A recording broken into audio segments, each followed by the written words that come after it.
started as like a global party brand, but I think the best way to describe it is it's going to be a really feel-good, nostalgic party event.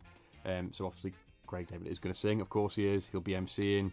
He's obviously going to work the crowd while he's DJing, and I think as you could sum it, it's just going to be a lot of old school anthems. So there's going to be something for everyone, and what we always say is just going to be great to see him in the Royal Hall because it's such a nice, small, intimate space. Yeah, Craig David in the Royal Hall. That is amazing. So 2nd of June this is happening, isn't it? 2nd of June, yeah. And I think 2 days later, I think he's going to be at the Platinum Party Palace, the event there to celebrate the Jubilee. So yeah, 2 days before you get to see him in the Royal Hall. So. We're more important than the Queen.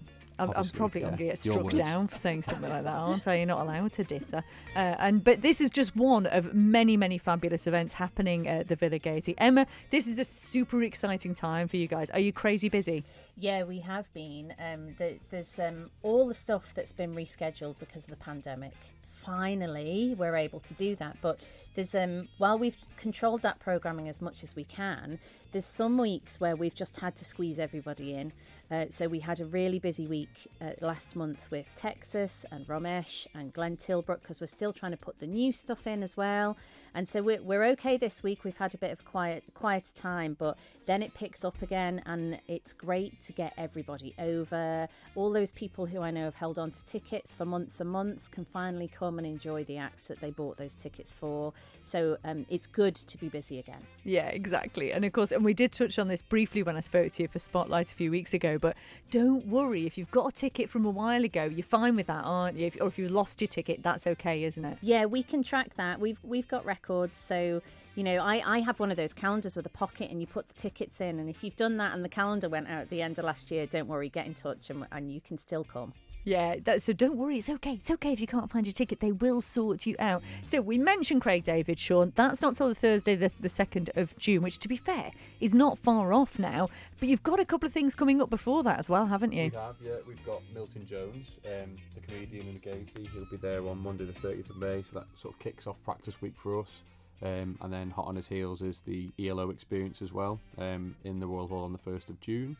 And that segues us nicely into that's the same opening night for Bushies as well. So Bushies is back after a couple of years. Obviously they were back in the Gardens last summer for the Feel Good Festival, but the Bushies TT Village is back right on our doorstep. So we're really excited about that because for me, I think for everyone, Bushies is synonymous with TT, isn't it? So you just associate it with TT. So what better place than to have it straight in the Villa Gardens? And some of the biggest bands on the Isle of Man. And it's not, when people say, if people haven't experienced our local music yet, this is a great way to do it, isn't it? Absolutely. And it's all, I think what's great about Bushies this year is they are the originals, and it's all about local. They are celebrating local, from all the bands that they've got on, to the retailers they've got, to the food people. They've got Mad Jacks down there. It is all about celebrating the best of local. So yeah, such awesome bands. Are you going to get to any of this yourself, Emma, or are you just going to be too busy? Well, I mean, it is right on our doorstep, Bushies. So that's sometimes it's a lunch hour when we go, and it's maybe not quite so crazy busy. But yes, hopefully we will be able to, as staff as well, be able to enjoy what's going on, which obviously we don't always get the chance to, especially those people who work the events and work at night. But hopefully they'll be able to find some time, seeing as Bushies is right there. And like you said, that programme with all those local bands is amazing. I don't know how they've done it.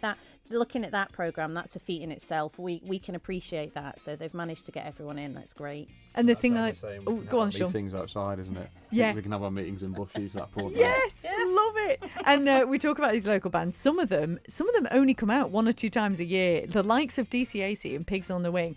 This is like the prime time for those guys to be performing, isn't it? And you think how many can actually get in the Villa, and how many get in the Gardens? So for the Royal Hall, a standing show is 1,600. Yeah, just a little bit more than that. And then in the Gardens, something like Bushies were just below 4,000. So. And they pretty much sell out, don't they? They do. I mean, DCAC is a perfect one. That you're right. That is also for me synonymous with TT, and they'll be in the hall on the 4th of June. Yeah. And they really do never fail to deliver. Like they think about all the visual aspects, the staging aspects, to really sort of make that electric atmosphere that I think gig goers that are used to the DCAC show are used to. So